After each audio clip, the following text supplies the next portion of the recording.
kept on our trip.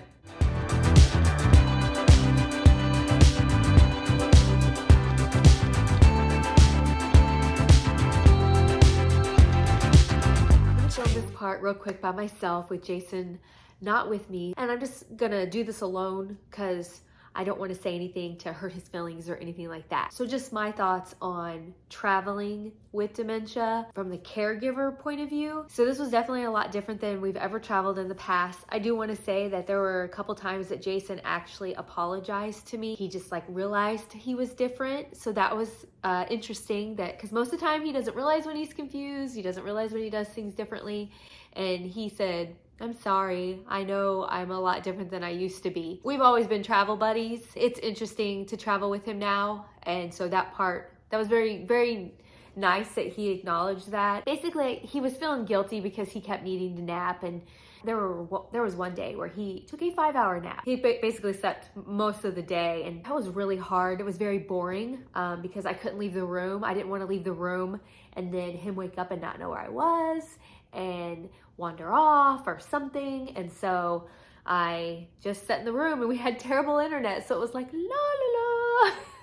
So that's a lot different than it used to be in the past when we would go on vacation. So keep that in mind. Obviously with dementia, they're exhausted, and all that flying and traveling and everything, that was a lot for your brain. And I was tired. I was messed up from, jet lag and everything. So it would just really hit him 10 times harder. And he was sleeping a lot on vacation, which usually he's just go, go, go. And then the second thing that was so shocking and surprising, I think because we live here in our own area, and so it's not out of the ordinary very much, but we saw his confusion so much. He could not navigate at all. He would constantly be lost. I'm sure we'll talk about it, but I got Jason an ID bracelet just in case anything happened and we got separated, but we didn't. We ended up having a great time. I was so thankful to Jesus because I was praying. I am directionally challenged. Everyone that knows me knows I am. And by the way, if my nose sounds funny, my nose has been clogged ever since we flew home. I'm not sick, just my nose. It's so clogged. I prayed very much that God would help me be able to navigate and do everything, and it was like a miracle. I just magically can find our way everywhere we needed to go, and he was so good to me. I'm sorry, I'm crying. It was such a fun trip. It was so nice. But at the same time, it made me really sad because I took Jason out of his normal environment, and it just made all of his stuff just seem so exaggerated. It just smacks you in the face. It just really shows you where you're going and everything. I hope that doesn't discourage others from traveling, because he really did enjoy it, and I want to try and squeeze in a couple more trips while we can, and then I know we won't be able to anymore. We did find going on our own. I do think it would be fun if we took somebody with us. Then that way, if he was napping, I could maybe have somebody to talk to or do something, and it's not quite so lonely. This disease is so lonely. People don't talk about that part, but if anyone else out there is a caregiver and you feel lonely too, I hope you have a support group.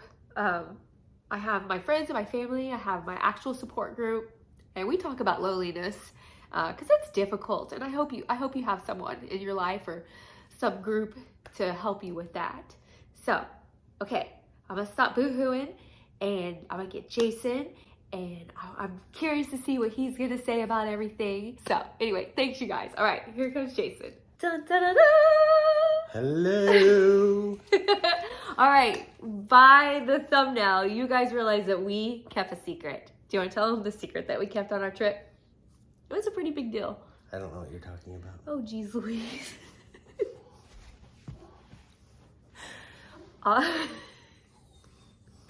Okay, the secret we kept on our trip was we told no one that you had dementia.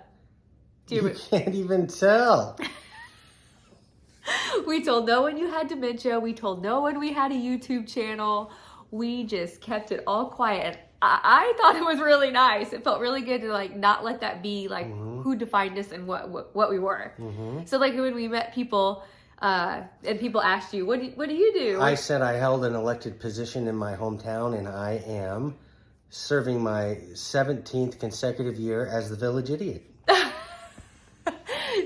No, he just told everybody that he just retired from the military, and I just said I was a nurse, which I am. So all true statements. Yes, so there was no lying. We just kept a secret. We just didn't really need to like go into all that, and it felt good. All right, you don't even remember, do you?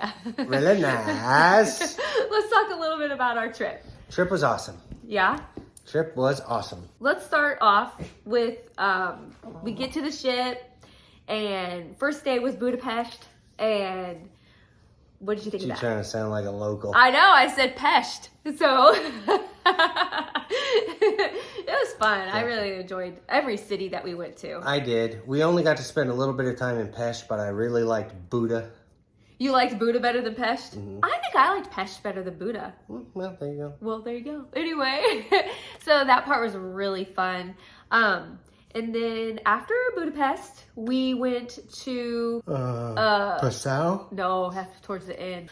Vienna. Yes, that's right. Yes, we went to Vienna. And guess what? We didn't really like Vienna. It was just okay.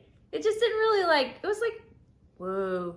I don't know. But Vienna was close to where we went, Bratislava in Slovakia. Number one. You guys got it going on. That was, out of all the places we went, Bratislava, Slovakia, you had it going on. That was our absolute favorite. It was beautiful. It was so picturesque. It looked like we were on a movie set. It was just amazing. And for those of you wondering, where the heck is that? Think of Czechoslovakia, and now it's the Czech Republic, and the other half of it is Slovakia. Yeah. So that was what was the most amazing part about this trip, is the history, learning about the communism. Just, you can just feel their frustration and their hostility still towards Russia for everything that happened to them over there. And it was just really, really neat to learn all of that. Very exciting stuff. Yes. I never really considered us tour people, but we actually really enjoyed the tours. There's so much to see and learn, and as you're walking down the street, there's 36 little things you wouldn't even have known to look at, and the tour guide's like, oh, look here, look there, look there. And I just felt like I learned so much. So we would go on these tours of the city, and then you got free time. And during the free time, then you could go and you could see anything that you wanted. And it was just really nice. Compared to if I just wandered around the city all alone, then that would have been more difficult. So I really, really liked it. Oh, she missed us. She missed him. Look at this. So then after Bratislava, we went to Krems, Austria, which was awesome. That was where the monastery was. And they make their own apricot wine and all kinds of really fun apricot stuff they make there. It was gorgeous. The apricot juice was on. Oh yeah, they had this juice. It was so good. So we did that, and then after Krems, we went to, where did we go after Krems? Passau? Yes, next. Woo! I knew if I kept saying Passau, it would show up. And Passau was awesome. We hiked to the top of this fortress, and everyone spoke really awesome English. It was impressive. And so that made it really nice. I kind of learned a little trick. When people would greet you, if you would just say back to them like, hello, instead of greeting them back in their native language, then they realize that you speak English. And if they spoke English, they would flip for you. And then they would just be able to speak. On a dime. Yes. This one guy had the most amazing American accent. He just sounded just like us. He didn't have an accent at all. It was very good. I'm not sure that made any sense, as he had the most amazing American accent, but had no accent at all. What does that mean? Just go with it, okay? Just go with it. So, and then after Passau, we went to Regensburg, Germany. We're doing what Jason loves the most, drinking coffee. I think we've drank coffee in every city we've stopped in. Absolutely. What's the name of this place? I don't I remember. don't know, but the tour guide said it was the best coffee place in town. I would concur. That was a really neat town, and we had the best sausages. Dude, those sausages were right on time. Yep, they were good. They were good. Since we're talking about food, let's talk a little bit about how much we ate. The food on the boat is awesome. Yeah. Shout out to Viking River Cruises. Yeah, the food on the boat was fantastic. Man, every meal was superbly done. Yeah. Oh, yeah, my pants were getting a little tight, and we won't even talk about yours. And then after Regensburg, that was the end of the Viking cruise, but we did a post extension to Prague, and we got on a bus. Viking took us up to the city and put us at the Marriott downtown. It was awesome. We had 3 days there. So much to see and do. Prague is like, it has a New York feel, but it's got all the architecture that's just amazing. It was amazing. cool. And then on our very last day, on the third day that we were there, we actually left the city and we went to Kutna Hora. Okay. That's how you pronounce it. And it was weird. It was a interesting church in town, but the reason we went was there's a church with a crypt underneath, and after the Black Plague, there's an artist made sculptures with like 30,000 bodies. Yeah, 30,000 skeletons. Skeletons, and he made a chandelier. It's pretty impressive. And so then we came home. There we go. And then they lost our luggage. You know. It never really got lost. It just didn't make it. It did make it, and it took them 2 days to bring it to us. Yeah. So let's talk a little bit about the dementia side of our vacation for other people who are going to be traveling with people who have dementia and like the caregivers. From your point of view, how did this feel different than before?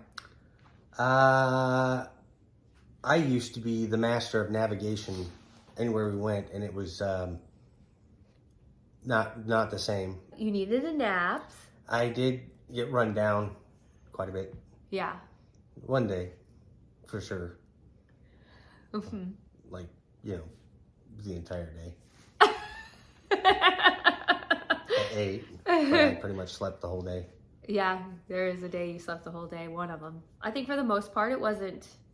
I thought it was, normally we've been very adventurous, just on our own, go and do things, and it was very nice to have everything just catered to your needs. It was, you went to dinner, you came in after dinner, and there was a itinerary just for you of what tomorrow looks like, where you need to be. Here's your tickets, here's your tour. There was zero guesswork on where to be and what to do, and it was awesome, very well orchestrated. Again, Viking, you guys have your stuff together. Yeah. It was nice. I'd like to do a couple more of those while we have the chance. Wait, we forgot the best part.